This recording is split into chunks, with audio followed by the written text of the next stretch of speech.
You are listening to the E2C Network, where the Auburn family speaks. Morning, Auburn family. Welcome back to Inside the Jungle, your source for Auburn men's basketball analysis and discussion on the E2C Network.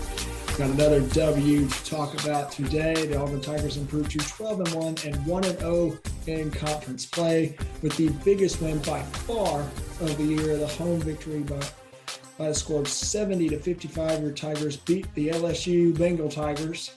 Very convincing win, a very, very big win for Auburn to start off conference play and to really get this meat of the schedule started. And to do that, to talk all about what's going on in the program and this win, I brought in my dad and my co-host. Dad, how are you? I'm great. How are you?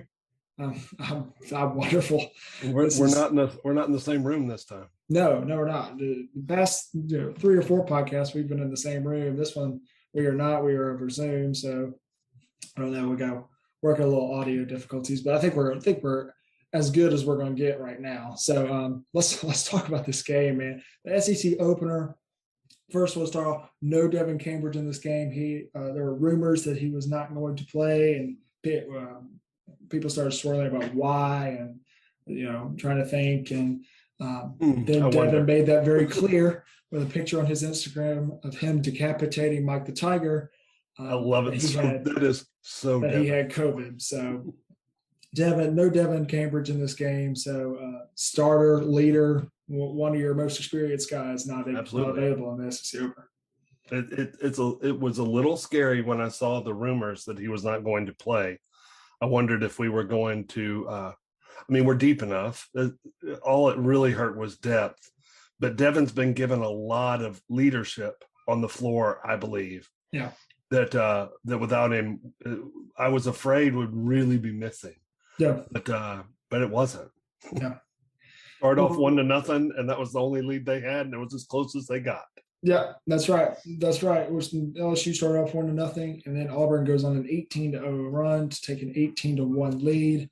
And then, LSU fought back, a few different times. They cut it inside of 10, and Auburn kept pushing it back out. And then Auburn ended up winning this game by 15.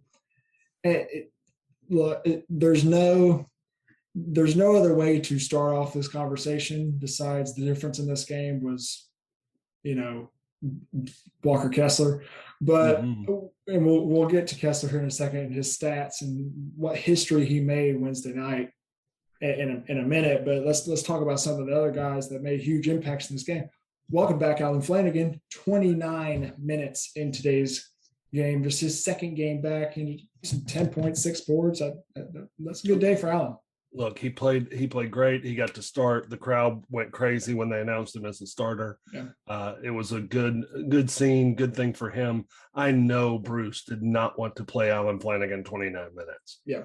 There's no way he was planning on playing him 29. The flow of the game, he played well. He's obviously a really good defender. His shot's going to take a little while to come back. However, he hit the straight on 3 and got fouled.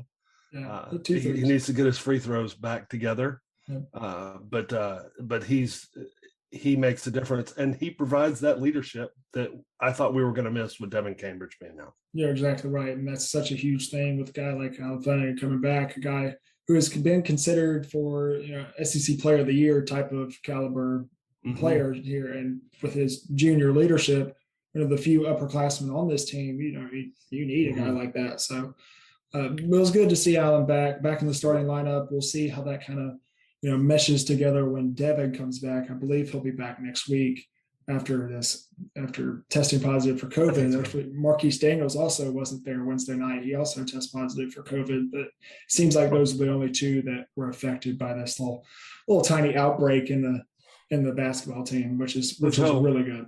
Yeah. Yeah. Let's keep praying for. Let's keep it that way. Yeah. Nothing really impacting us again, because obviously. Look, I thought we were going to miss Devin, and we did not. Yeah. We were dominant. We played the best game we've played all year. Mm-hmm. We had the home crowd, which was amazing, thumping. Give the Jungle credit. They showed up. It was a complete sellout, and it was loud. Yeah, apparently it was. We were watching it on TV, and ESPN, whose announcers decided not to come for some I don't know what reason. They I think that they piped the noise down a little bit. They definitely did. So you could hear the announcers. And when we turned on Andy and Sonny, in the second half, you could hear the crowd. Oh, yeah. And you could hear how loud it was. And it was raucous. Great job, folks who went to that game. Y'all were awesome. They were. Give credit to the Jungle for that. Let's talk more about statistics in this game. We're not going to get to Walker quite yet because we'll talk about Walker here in a little bit. But Jabari Smith, 16 points, not the most efficient night, especially to start. But man, he showed stretches in that game, which is why he is the best player in the country. He showed at the end of the first half. Yeah, he had not had a good. I think he'd tell you he had not had a good shooting half, and he put 6 points back to back. But the most impressive was with about 4 seconds left, he got the ball, dribbled down the right side of the court, went around Pinson and pulled up, because if he doesn't pull up there, he charges, which a lot of these guys do. Yeah. Came to a jump stop, went straight up, gathered himself, knocked down 12, 15-footer. Yeah, he's a complete pro. And, Justin Ferguson said this in their podcast that they did after the game. You can just tell he's a pro when he gets the ball at the free throw line and then throws it back to the official because the ball's wet. And not did he just do that once, but he did that twice. And he did that on an out-of-bounds play. Out-of-bounds play. No, I'm about to make millions of dollars playing basketball next year. We're not playing with a wet ball. I'm not going to play with a wet ball. They did mention, I heard Ferguson talking about it, being humid in the building. Yeah. I wonder if something was wrong. That building's not usually that slippery. That floor is usually not that slippery. Yeah. So I wonder if they did something different. And if so, let's not do that again. Yeah, I agree. We don't want to get somebody hurt. But Walker's also a guy like Wendell Green, another just fantastic performance off the bench. This kid just continues to get better and better. 15 points, 6 rebounds, 3 assists. He played great. He's the guy you want to come off the bench like that. Yeah. Having that to come off the bench. Last year, when we did have Sharif playing and he would have to sit down, it was a major drop-off. Oh, yeah. We've got a good starter in the Honey Badger, and he played well. His shot is still not there, but his defense and his leadership are great. Yeah. But when he gets tired and comes off the court, our play may even go up. Yeah. Which doesn't work out well for the other team because they're also having to sub in, but they're subbing in a lesser guy. Yeah. We're subbing in at least an equal to guy, if not maybe a little bit better right now. Yeah, and Wendell provides such a big scoring threat and such a big passing threat where there's just like you said, there's no drop off when it comes to substitutions. And it's like that way with so many positions. I think the small forward and power forward position, you can make that argument as well with Devin and Allen, and then guys like Jabari and Jalen. I just don't see a big drop off there. But enough jibber jabbering about team stats and about everybody else. Let's talk about the guy that made history Wednesday night, Walker freaking Kessler. Are you kidding? 16 points, 11 blocks, 10 rebounds, a triple double, which is it was actually one rebound short before the stats correction, and then they had a team rebound to go to Kessler, so that gives him 10 boards, 16 points, 11 blocks. Are you kidding? Second ever triple double in Auburn basketball history. The first coming in 2012 for Kenny Gabriel, who also had points, rebounds, and blocks. Yep. But I have a guy whose first SEC game, has been getting better and better as the season is going on. To have a guy play like that, he made a 3, he made a fall away jumper. The shot blocking is just unbelievable. Provides such a element to Auburn's defensive game, especially on the perimeter when it comes to the guards being able to get up in guys and take more risks when it comes to steals and that sort of thing, knowing that they've got a tree behind them that nobody's going to be able to make shots over, even though they continue to try.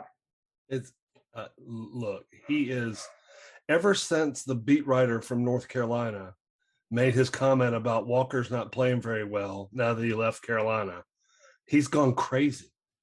And I don't know if it doesn't have anything to do with it. He probably doesn't even realize that it was said. Yeah. But what Walker has done and what he did last night was take over a basketball game, first SEC game.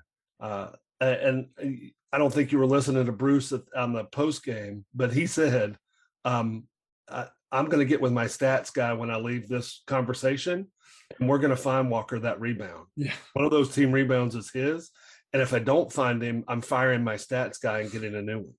So he wanted to make sure that Walker got credit for that. Because, that last shot that he blocked, the 3-pointer, had he stayed in the lane and it missed, I think everybody was just going to let him get that rebound. There's only a couple seconds left on the clock. And the team told him, dude, if you don't block that shot, you probably can get that rebound and have a triple-double.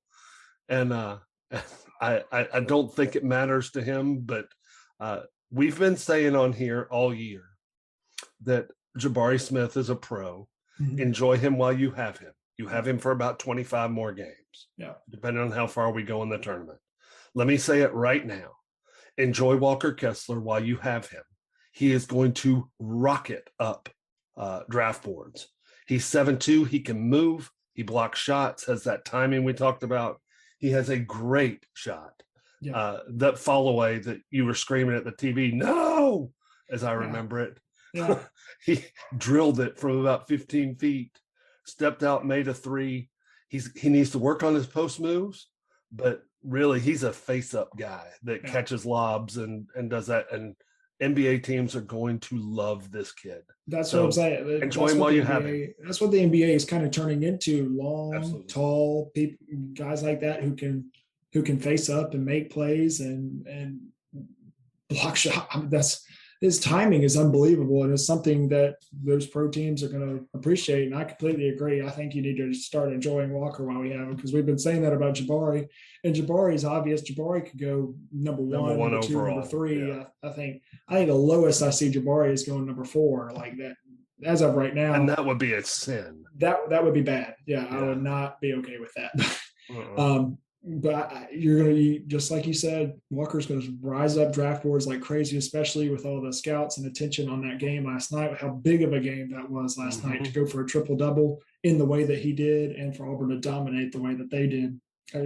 He is. I think a lot of people were saying, preseason, not preseason, but non-conference.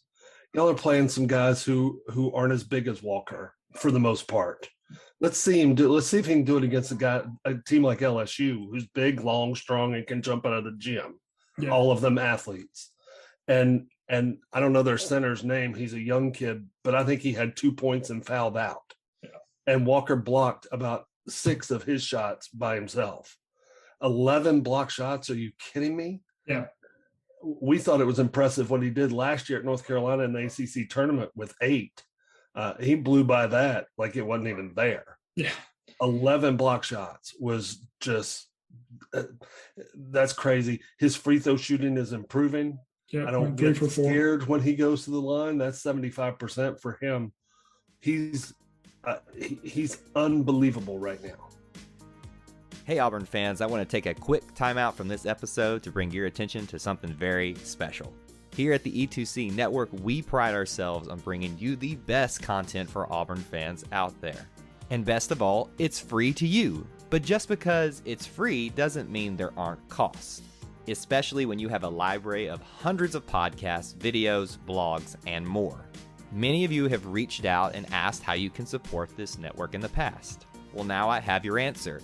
It's called the E2C Network Booster Club over at patreon.com/E2C Network.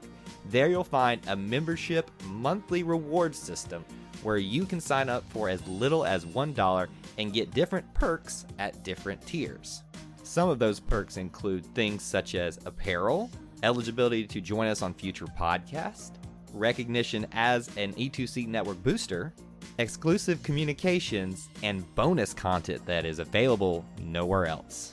If you love this network and want to help us keep producing podcasts like this one, please head on over to patreon.com/E2C Network to join the E2C Network Booster Club. You can also get there by going to our website, e2cnetwork.com/support. Whether you decide to join or not, we are still so appreciative that you would support us by just listening and being here, because each and every one of you is part of our E2C Network family. Well, that's it. Timeout's over. Let's get back into the episode. Let's talk about, I completely agree. Let's talk a little bit about some of the things that need to be cleaned up for Auburn. I think there's a little bit of a turnover problem in this game. I think you can't just consider that to be a major flaw for Auburn, because LSU did have the number one defense in the country coming into this game. We knew that they were going to get up and pressure us. We knew that they were going to press us. We knew that they were going to get up in our guards and try to force steals, that they were one of the best teams in the country at doing that. And you did see a little bit of a turnover problem with 21 turnovers, but I think the ability to combat that with defense of our own and hold LSU to 55 points, which is their fewest in over 4 years. 4 years. That's crazy. That's special. We beat LSU at LSU's game. Yeah. Their game this year has been hold teams almost scoreless, which we basically did for 10 minutes of the first half. Yeah. They had 5 made shots in the first half. 5. Yeah. You don't see stuff like that, but that's what they've been doing to other teams. Mm-hmm. And to hold them to 55 points is just, and to score 70 on that defense. Yes, we had a major turnover problem. Yes, we missed a bunch of free throws. Jabari missed the front end of a 1-and-1. That's 2 points. A bunch of free throws early were missed. It could have easily been 90-55 or 85-55. Yeah. It was that dominant of a performance. And I know they got within 6 a couple times, once in the first half, once or twice in the second half. But we usually turned to Jabari in those cases and said, look, our offense is stagnant. Go get us a bucket. And he did. But our defense was special. And you've got to credit a guy like KD on that. Oh, yeah. He's unbelievable. Yeah, KD he really is special on the defensive end, and we didn't talk about KD a lot. He had 9 points in this game, made that first 3 of the game, and thank goodness the crowd went crazy. But KD is so special on the defensive end, and he brings that energy and brings that passion that you see fall into a lot of these guys in this team, and it's really, really, really fun to see. By the way, I sent you the tweet, but from the Field of 68 podcast, and I don't know who Coach TO22 is, but they were talking about Auburn, and his quote was, KD Johnson runs on nightmare fuel. And I think that could not be a better description of what there's a gif of him with his eyes looking at you, and it's incredible. Can we talk about GIFs real quick and memes? Yeah. And what we have done now to the LSU Twitter it's guy. A tradition, and they knew it was coming. They put out the score and said, oh boy. And under an hour, there were 1,000 replies to LSU's final score tweet. And I'll just give a round of applause Auburn to Twitter, because you rock. That is hilarious. They get funnier and funnier every single time. It's perfect. It's beautiful. I love it. But yeah, getting back, that the defense was great. KD played great defense. Our guards played great defense. And like you said, now they're starting to realize, even if I get beat, don't foul him. Don't foul him, because there's a 20% chance that Walker Kessler is blocking a 2-point shot when he's on the floor. He blocks 1 out of every 5 2-point shots. That's just stupid. I don't know how. I can't even imagine. It's absurd. He would rank 54th in the country if he was a team in block shots. Yeah. Out of 300 teams. Yeah. He would rank 54th. He has more, like 10 more block shots than the entire North Carolina team that he played on last year. Yeah. So those guards can really start to get aggressive, and more so.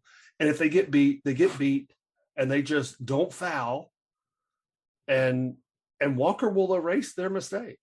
It's like having a giant eraser. Yeah. It was awesome. Yeah. Well, let's do player of the game. every other game, the past 12 games that we've done the podcast for, I've encouraged both of us to go different with our player of the game. There is absolutely no reason. I mean, there's definitely other guys you could go with. You could say Jabari, you could say Wendell, you maybe could say Allen or KD or any guy like that. We both are going with the triple-double man himself. You can't have a triple-double and us not pick Walker Kessler's player of the game. Player of the game. He's we've been talking about him a lot, but they interviewed him after the game, and they said, "Hey, you made a 3 tonight." And he goes, "Yeah, I dabble in that every once in a while." Oh my gosh. He is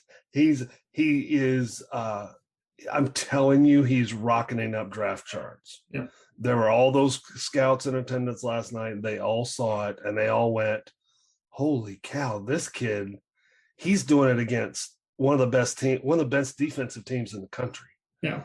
And I'm sorry, the best defensive team in the country. And they still may be the best defensive team in the country. We turned it over a lot. They had a lot of steals. But Walker Kessler joins Kenny Gabriel, who was a dominant jumper when Auburn was not very good. Yeah. And I don't know, does any other school have 2 triple doubles that are points, rebounds, and blocks? I don't know. I actually do not know that answer. That's something that is very rare to get one in like the NBA, that. But to have 2 in a program in college, that's special. Triple doubles are rare in college anyway because it's fewer possessions, fewer minutes, and fewer times. You're not on the court as long. Yeah. So it's hard to get a triple double. Period. But to get it with block shots is just. I was impressed. I remember watching that game when Kenny Gabriel did it, and I thought, "Wow, I don't think I've ever seen that before." Yeah. And now I've seen it twice. Yeah. Walker was fantastic. Yeah. We're excited to keep talking about these games. Auburn's 12-1, I believe, unless the AP voters were not impressed, I believe we'll be a top 10 team next week. It would be a joke if we're not. In KenPom. We're way high in the net right now. So, that's just something for analytics to look at. But the Auburn Tigers will be back in action in Columbia, South Carolina to play the Gamecocks. Frank Martin, we love when Bruce Pearl and Frank Martin always meet. We thought the Will Wade and Bruce Pearl matchup was fun. Just wait until you see on Tuesday night at 5:30 in Columbia. That's a big arena. But the first SEC road game, I'm excited. I'm excited to see, hopefully we'll have Devin back. Hopefully this team will be at full strength. So I'm excited. It's one of those things where Bruce has a lot of respect for Frank Martin. Mm-hmm. And they may not be doing a lot of things well, but I guarantee you they will guard us well. Yeah. There are Frank Martin teams. You play for Frank, you play defense. That's right. And he is fun to watch on the sidelines. I know he has been sick. And had a really tough year last year. Hopefully he's back to full strength because I enjoy watching Bruce coach, but watching Bruce and Frank coach on opposite sides of the ball is a lot of fun. And he's a really good guy. If you've never heard his story, I think ESPN did a thing on him last year, maybe 2 years ago, but really touching story and really good coach. They will defend you. Yeah. Hey, real quick, I saw something on Twitter the other day. If you take a completely healthy this year's team and a completely healthy Final Four team, who wins? I think it depends on if take that Final Four team now, like when they were starting their SEC play versus the Auburn team right now starting their SEC play, I take this year all day. But that Auburn team coming in, that when they were on their run in the tournament, especially when they had Chuma, that's tough. I don't know if the Final Four team had a big. Anthony McLemore would get swallowed by Walker, yeah. I'm afraid, and I would love to see the Jabari Smith Chuma Okeke matchup. That would be a fun one to watch. That would be cool. That would be cool. I'd love to see number one against number one. Wendell against It's twin. Jared and Jared Wendell, they're so similar. It's insane. So, but it's fun to think about. I saw it on Twitter the other day, and I was like, I would initially say this team, but maybe it's recency bias because that team was dang good. They were really no kidding. Really good. No kidding. All right. Speaking of Twitter, you can go ahead. I am CTO. That's my Twitter handle. Follow him and tell him how bad he is at talking on Twitter. Or you can follow me at Gray Oldenburg or on Instagram at Gray021. Or you can say, Mr. Oldenburg, I completely agree with you. These SEC officials are a joke. They're terrible. They were continue to be bad. I promise you, they want to be more part of the game than the players do. Oh, they are dying to get on TV. And did you see, by the way, did you see the LSU coach? Not the head coach. Yeah. The assistant coach tells somebody from the jungle to meet him outside. I wonder how long that coach will last after the LSU athletic director sees that. You're an adult. Yeah. You're the adult. Coach. And by the way, somebody said, oh, by the way, you're heavy-set, balding, older man.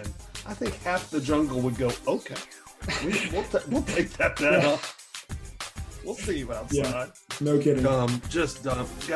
Don't be that stupid, coaches. Come on, you're getting paid. All right. We'll be back to discuss the Auburn, South Carolina game next week. And until then, War Eagle. War Eagle. Thank you for tuning in to today's episode on the E2C Network. On your way out, I want to remind you to stop by e2cnetwork.com. It's your one-stop shop for all our content across our podcast, YouTube channel, and much more. To stay up to date with us, make sure you're following social media accounts such as Facebook, Twitter, and Instagram. While our content here may always be Auburn sports heavy, if it's orange and blue, it's what we do. War Eagle.